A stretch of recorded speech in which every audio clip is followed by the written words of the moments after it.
जीव हमारी जाति है, मानव धर्म हमारा। हिंदू मुस्लिम सिख ईसाई धर्म नहीं कोई न्यारा।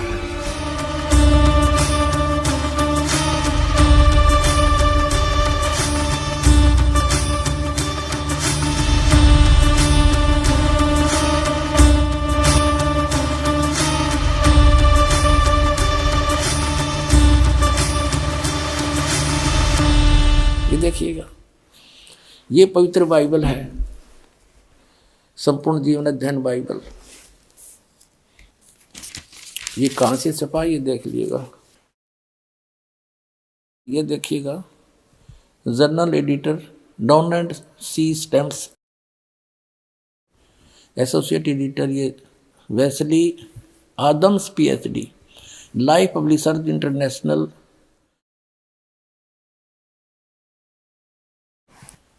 अब ये वही है सारा कुछ, और ये सारा दिखा दूं, पढ़ लो तुम। अब इसके हम इस पे आते हैं उत्पत्ति पर। देखिएगा, ये उत्पत्ति जिसको अंग्रेजी में उन्होंने कहा है जेनेसिस, जेनेसिस 1 प्रश्न नंबर 4 पे। आदि में यानी प्रारंभ में परमेश्वर ने आकाश और पृथ्वी की सृष्टि की। पृथ्वी बेडौल और सुनसान पड़ी थी, यह पहला दिन हुआ। फिर परमेश्वर ने जो कहा, जल के बीच एक ऐसा अंतर हो कि जल 2 भाग हो जाए। सारा कुछ क्या, सांझ हुई भोर हुई, फिर दूसरा दिन हो गया। फिर सांझ हुई भोर हुई, तीसरा दिन हो गया। हमने अपने मतलब की बात लेनी, ये चौथा दिन हो गया। सांझ हुई भोर हुई, फिर चौथा दिन हो गया। अब हम ये 5वां दिन हो गया। प्रश्न नंबर 5 पर आ गए हम। ये सांझ हुई भोर हुई, 5वां दिन हो गया। अब छठे दिन ये आ गया, छठा दिन। ये छठे दिन में चल पड़ा। इस प्रकार परमेश्वर ने पृथ्वी की जाति जाति के वन पशुओं को और जाति जाति घरेलू पशुओं और जाति जाति की भूमि पर सब रेंगने वाले जंतुओं को बना, और परमेश्वर ने देखा अच्छा है।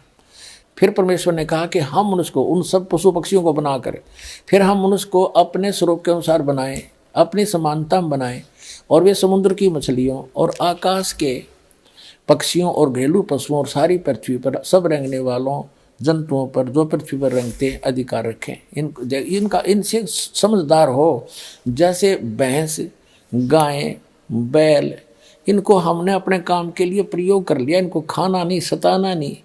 इनको जैसे गाय भैंस आपने रखी, उसको पहले पेट भरते हो, चराते हो, उसको नहवाते हो, धोआते हो, प्यार से रखते हो, जब वो दूध देती है। तो ऐसे कहा, खाने के लिए नहीं कहा उस मालिक ने। देखो आगे, तो परमेश्वर ने कहा मनुष्य को अपने स्वरूप के अनुसार बनाए, अपनी समानता बनाए। तो भगवान फिर कैसा हुआ? फिर परमेश्वर ने कहा हम मनुष्य को अपने स्वरूप के अनुसार बनाए, अपनी समानता बनाए, और वो समुद्र की मछलियों और आकाश के पक्षियों और घरेलू पशुओं और सारी पृथ्वी पर रेंगने वाले जंतुओं पर जो पृथ्वी पर रेंगते अधिकार रखे। आगे देखो, तब परमेश्वर ने मनुष्य को अपने स्वरूप के अनुसार उत्पन्न किया। अपने ही स्वरूप के अनुसार परमेश्वर ने उसको उत्पन्न किया, नर और नारी करके उसने मनुष्यों की सृष्टि की। तो भगवान कैसा? नर आकार, मनुष्य सदृश। जैसे जिनको परमात्मा मिले, सचखंड लेकर गई, वापस छोड़ा, उन्होंने बताया हमरे ही निहार है, हमारा सृजनहार, अपना हमारा भगवान हमारे जैसी शक्ल का है। लेकिन उसकी बॉडी, वो उस वहां जाकर के सभी का जो शरीर है इमोर्टल हो जाता, अविनाशी शरीर मिलता है। वो मटेरियल सारा अविनाशी मटेरियल का शरीर है, और यहाँ पर ये नाशवान है ये शरीर। यहाँ जब आता है परमात्मा अपनी ओरिजिनल बॉडी से ही आता, वो अविनाशी, वो ऐसे ही किसी माँ से जन्म नहीं लेता, सह शरीर आता है, सह शरीर चला जाता है। आपको प्रमाण दिखाएंगे। अल्लाह अकबर सह शरीर आया था, बालक रूप धारण किया, लीला करते बड़े हुए, फिर सह शरीर चले गए लाखों लोगों के सामने। अब ये स्पष्ट हो गया कि परमात्मा ने मनुष्य को अपने जैसा अपनी सूरत में, अपने शकल के अनुसार अपने जैसा रचा। तो भगवान भी, अल्लाह भी मनुष्य जैसा है।